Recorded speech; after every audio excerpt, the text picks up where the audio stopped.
Gary is unable to explain his whereabouts at the time Cooper was assaulted, so he becomes the prime suspect. Xanthe believes in her father's innocence, but she's terrified he'll be sent back to jail because of his past form and lack of alibi. While Mark interviews the residents of Ramsey Street, Xanthe mounts her own investigation in an effort to save Gary from being wrongly imprisoned. Xanthe comes to believe Ben may have attacked Cooper, so she reluctantly shares her suspicions with Mark. However, Ben is cleared when Mark learns that Gary went searching for Cooper and found out where he lives. As Mark closes in on Gary, Paul comes to his rescue, providing him with a false alibi.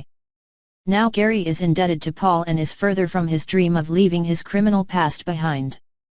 Meanwhile, when Ellie sees how well Ned and Madison's date went, she attempts to recapture Ned's attention by making him jealous.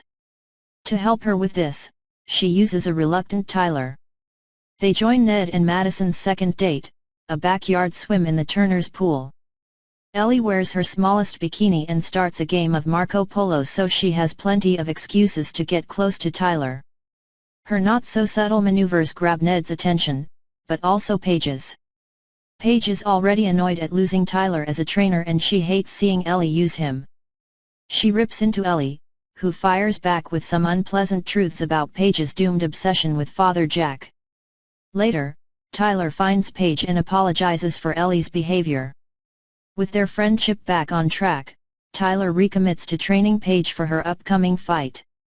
But he's disturbed by how much influence Father Jack still wields over Paige. Elsewhere, Tim Collins offers Therese an alliance that could give her a much-needed edge over Paul. Tim wants a room at Lassiter's made available to him for corporate hospitality.